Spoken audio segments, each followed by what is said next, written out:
I would not accept that apology. I think that Chelley should consider suing them because it's just extremely unacceptable. Why you always in the mood? I'm acting brand new. I ain't trying to tell you what to do, but try to play it cool. Welcome back to my YouTube channel. So today I will be talking about the interview with Keke. She interviewed Chelley and Olandria after coming off the Love Island USA villa. I was just going to go through some key points and really give some of my opinion on some of the things that were mentioned. This was a great interview to start off. Olandria and Chelley looked delicious. Keke looked delicious. They looked beautiful. They're so freaking beautiful. Even seeing them I was just like, oh my gosh. And I think they held themselves very well in this interview and they were very classy. Classy is the word that comes to mind. I could tell that there were some things they didn't want to mention, and then there were some things that they were like, okay, let me clear this up. I think they did a great, great job. And it was an amazing interview to watch. If you guys have time, you should definitely watch it. I will also link it down below. Okay, so the first thing I wanted to mention was Keke asked what it was like after coming outside of Villa. And we know that unfortunately, Chelley and Olandria did have some an influx of racially charged messages. I have not seen everything, but I heard that they were doing things like putting photos of them on George Floyd's body. The one that I thought was just absolutely disgusting, which Keke talks about and mentions it to Chelley, is BuzzFeed. And the article that they did when they were like, oh, if we made a meal for Chelley, it would be like a knuckle sandwich. I mean, just vile, disgusting. And to come from a brand as big as BuzzFeed, very, very disappointing.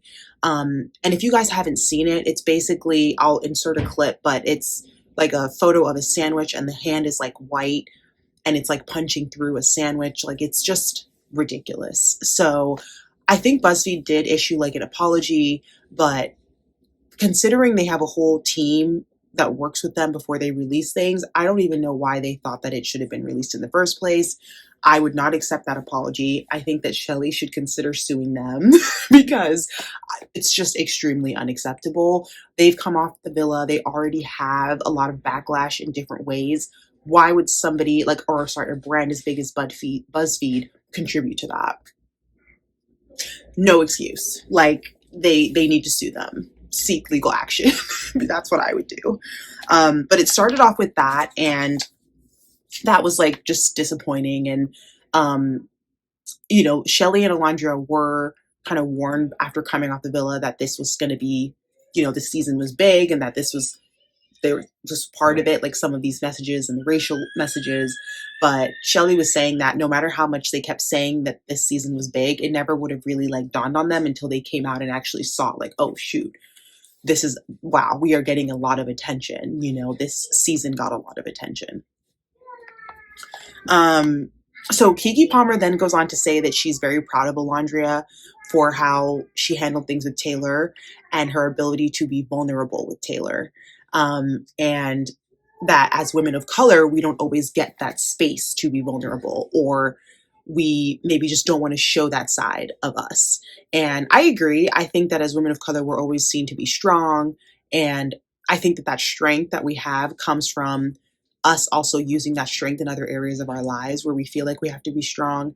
And then we just bring that strength into our romantic life, right? And we feel like, okay, we can't really be vulnerable with a man and tell them how we feel. And we should be able to do that. So I applaud Olandria for doing that. Obviously, even though things didn't work out with Taylor, it still takes courage to bear your heart out there. And that is commendable. Keke then asked what made them want to go on the show.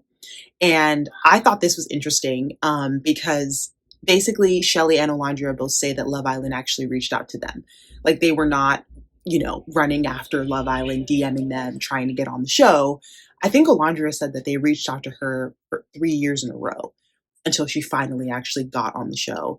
And then Chelley said it was similar, where she just was approached and, they were like, would you want to be on the show? She says I don't think she had watched it in the past, but they basically did watch it and then was like, okay, this is something that I'll try out.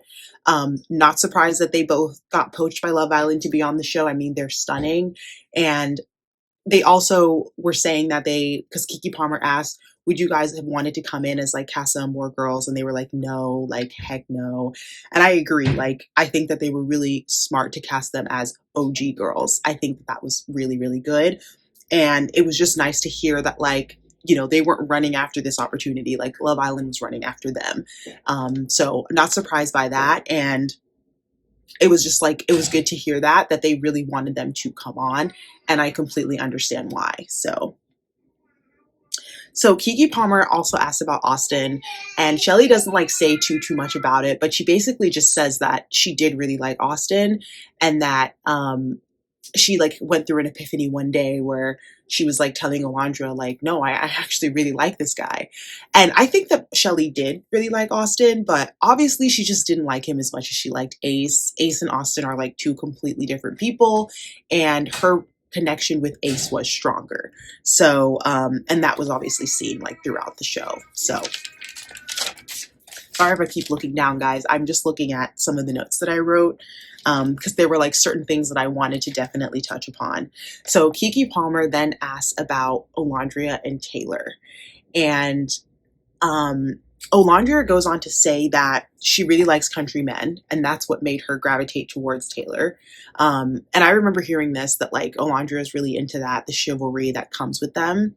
And she basically says that, she didn't really know that Taylor didn't have strong feelings for her, and that she wouldn't be running after a man that didn't want her. So that was a good thing for her to mention. And then the next thing Keke Palmer asks is, what was going on in the villa that we didn't see between Olandria and Nick? And Olandria basically says that, like, she had a feeling that Nick might have liked her, because in every challenge, he basically would pick her for the kisses and stuff. Like, they kissed so much in challenges. But I think Olandria wasn't, like, 100% sure. And obviously, like, they both had other connections. So she didn't, when you, like, you're like, okay, I think somebody's into me. But then it's like, you're like, okay, is it in my head? Like, is it real? So I think she just wasn't, like, 100% sure. But then she had, like, a clue that, maybe this guy's into me. Like, he keeps picking me to be kissed. So I thought that was interesting.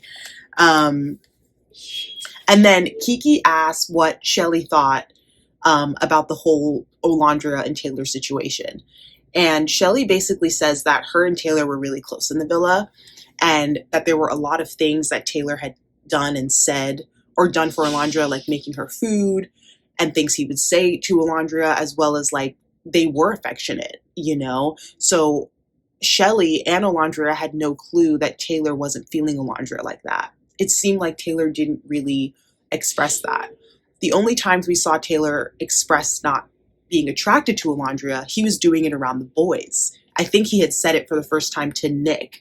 And he was like, yeah, I'm not really attracted to her. But according to Olandria, Taylor had never told Olandria that he wasn't attracted to her, or that he didn't like her. So that makes you realize that, the internet kind of went crazy. I felt like they were going in on Olandria, almost making her out to seem like, hello, can you get the clue? This guy doesn't like you. And there's a lot that we don't see, because obviously Love Island is very edited. So they made it seem like Olandria was running after a man that didn't want anything to do with her. And based on what Chelley and Olandria were saying, is that wasn't the case at all. That Taylor was giving, showing a lot of signs of really liking her, or else Olandria wouldn't have held on for that long. And then Olandria just wants to clear up the fact that she's happy that Taylor is with Clark, and that her issue that she had with Taylor was that he never said to her, I am not interested in you, or we don't have that spark, or I'm not attracted to you. Unfortunately, Taylor said it to some of the guys, but he never said it to Olandria. I don't think he even said it to any of the girls in the villa.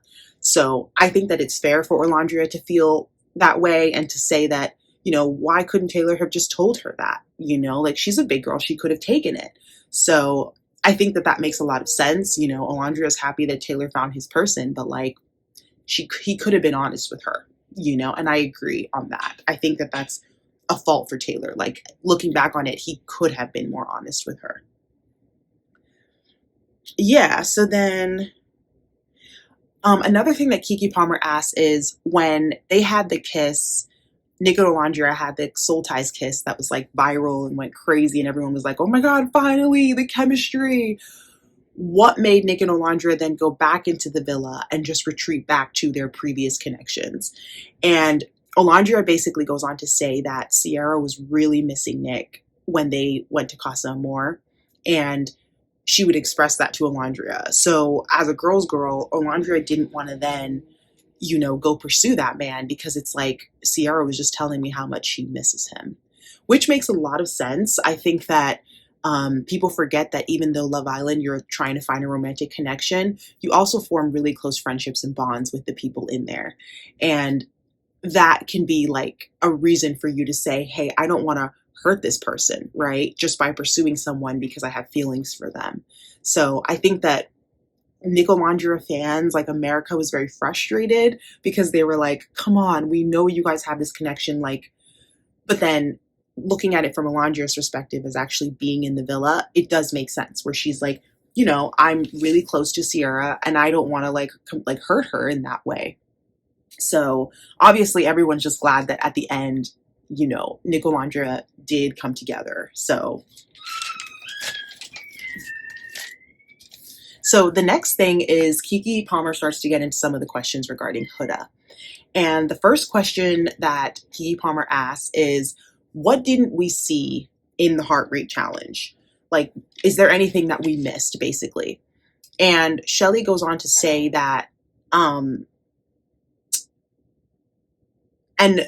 so first of all, when Keke Palmer asked this question, I noticed that Olandria kind of flips her hair to the side or something or back. And it was just funny because it was almost like she was like preparing, because I could tell that she realized that, okay, Keke Palmer's now going to be asking about Huda, like, let me like get ready or something, And I could just tell that no matter how much like Chelley and Olandria came into the interview, like very much like, I know that they definitely possibly have like a gripe with Huda, but they're trying their best to just remain like neutral about it. So basically Chelley goes on to say that she didn't understand why people were upset as to how she felt, and that she thought that her anger was justified. And Chelley explained it very well, and she basically said that when Huda was coupled up with Jeremiah, everybody did their best to make sure that they didn't in any way inhibit that connection. Chelley says that she never kissed Jeremiah in challenges. Like, there were certain things she did where she was like, I wouldn't ever want to do that to my girl, right? And Chelley feels like Huda didn't really extend the same courtesy, where it was like when she was dancing on Ace, it was too much. Like, no one's saying don't dance on people and do your best in challenges, but there is a line, and I think that Chelley was like, she crossed that line. And this is the line that Chelley, I think, feels like she wouldn't have crossed in the reverse. So I think Chelley's extremely justified in how she feels. I think that Huda is not, she doesn't strike me as someone who's extremely courteous. I think she's very male centered. I think that she just kind of gets lost in that like male centeredness and like attention. And during the challenge, she was probably just liking that, like, Ace was turned on and stuff, but then she just wasn't thinking about Chelley. And I think that that is a little insensitive. And that's where like Chelley was like, this is just not right. So I think it was good for Chelley to clear that up, that like she thinks, she had a right to be angry. And I agree with Chelley, like she does have a right to feel the way that she does. So yeah, and Chelley just says that she would never jeopardize her friendship for a challenge, and that unfortunately she doesn't feel like Huda felt the same way. Um, yeah, she doesn't think that the same courtesy was extended to her. So yeah, and Chelley also says that there was a lot in that challenge that we didn't see. That the challenge was very long. So I think everyone is aware that like there's a lot that maybe Huda did that they clearly didn't show on TV. And all I can say is, me being messy, I hope that they show it in the reunion because that would be great for them to be like, let's show you what really happened during this heart rate challenge that everyone talked about. We'll see, but I would love to see more of that so that we can see like, why was Chelley so angry?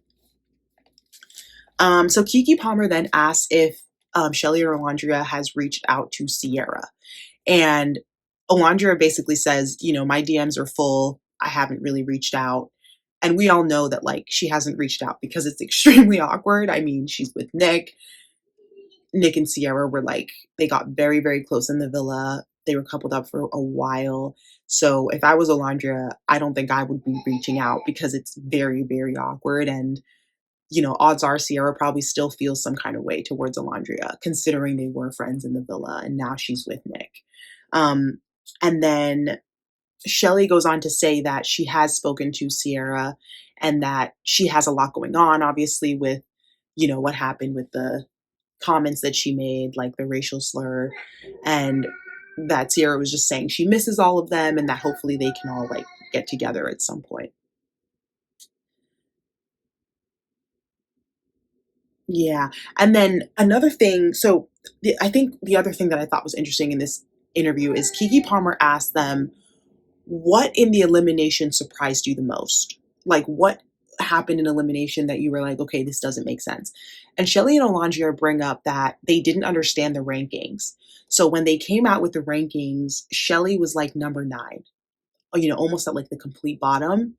And she was basically saying that in the villa, Chelley and Olandria were like a sense of peace for everyone. Like they were very like level headed and like it sounds almost like people would come to them for advice, you know, and come to them for like if they had issues or stuff going on. Like they were just those kinds of people. And it seems like they had a good relationship with everyone in the villa. So when the rankings came out, everyone is thinking like, why is Chelley like almost at the bottom? It didn't make sense, you know? And this is what Chelley and Olandria were saying, like they didn't understand that because in the villa, they were having a completely different experience. Like they were buddy buddy with everyone, you know, and people were cool with them.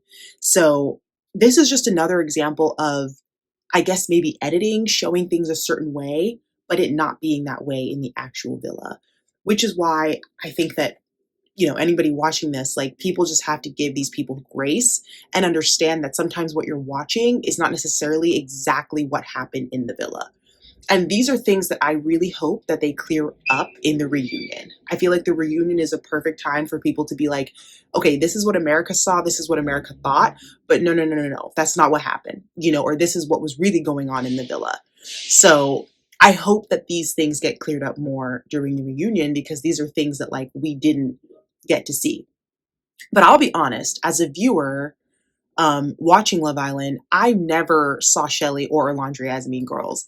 I never saw anything that they did as them being really mean or for them to, you know, for Chelley to be put as number 9 out of 10. Like I never understood like where America was seeing that, right? Or why they were trying to paint them as a villain.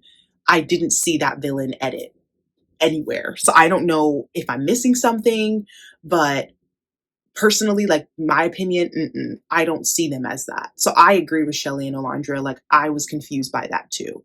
It didn't really make sense at all. Okay, so then the last thing that they mentioned, or I guess they play a game, and it's called Truth or Tea. So Keke Palmer asked them 5 questions, and they are able to phone someone if they don't want to answer one of the questions. So the first question was, who was low-key flirting off camera but acting innocent on screen? And Chelley and Olandria look like they're thinking for a second. Basically, they say that there was no one really doing that, that everybody was pretty much acting like as they are. So I was like, okay. And then the next question was, who was the most performative in the villa? And basically they were like, oh no one was giving performative. Like what you guys saw was pretty accurate as to who everyone was. So, you know, Keke Palmer was like, okay, no problem. And then the next question was, who got a better edit than they deserved? Immediately, Olandria looks at Chelley, and Olandria is like, you know, take it away. You got this, Chelley. And I know for a fact that she did that because they're probably both thinking Huda got a better edit than she deserved. But they didn't want to say that. And I think that it's good that they still remain gracious and like, you know, they didn't want to like throw her under that bus. I think also because of all the hate that they have been getting, I feel like they're trying their best to just remain neutral in this interview. So because Chelley doesn't want to answer and Olandria doesn't want to answer, Chelley decides to call Ace, right? And Ace gets on the phone. He's like, oh, hi, Keke. And you can tell that he does not want to answer it either. He basically gives the most like PR answer I've ever heard, ever. I don't even know what he said. And Kekepalmer's like, okay, clearly these people are not going to answer the question. So she just kind of leaves it at that. So they don't really give anyone for who was the most performative. And the next question was, who were the top 3 kissers in the villa? From the villa, Chelley basically says Ace for all 3. And Olandria says Nick, Ace, and Jeremiah. And then the last question is, Keke asked, during Stand on Business challenge, do you think Huda had a reasonable response? And basically, Olandria and Chelley both say no, she did not. And Chelley says that the apology was reasonable, but the explanation she had didn't really make sense, and that Chelley would have just liked it if Huda had just stuck to the apology and just left the explanation out. And I think that that's so fair, because I think Huda is just the type of person where there's always a reason, there's always an excuse. Like, if you know you were in the wrong, just say sorry. You know, you don't have to like explain it, especially if the explanation doesn't make any sense, you know? But overall, the interview was really good. I think Kekepalmer asked some really, really good questions, a lot of questions and things that we wanted to know. But there's still things that I am excited to hear about in the reunion that maybe were not really touched upon. So I can't wait for that. Yeah, if you guys have a chance to watch the interview, you should. Please, please, please let me know your thoughts on it as well. Even let me know your thoughts on some of the opinions that I had throughout this interview. Let me know what you guys thought. Let me know what you think about Nicolandria. Let me know what you think about Chelley and Ace. I'd love to hear your comments and opinions, and I will also put the interview in the link in the description. So if you guys want to watch it and you have a chance, I think it's great to watch. It seems like Chelley and Olandria were pretty like PR trained for this interview. I could tell that they wanted to keep it classy, and they didn't really want to come into this interview trying to throw anyone under the bus. And I think that that was a very good move. And I'm very excited for the reunion, because I think the reunion could be pretty spicy. There could be a lot of drama. So I will definitely be doing a video on that. Thank you guys so much for watching. Please like and subscribe. Bye. Why you always in the mood? I'm acting brand new. I ain't trying to tell you what to do, but try to play it cool.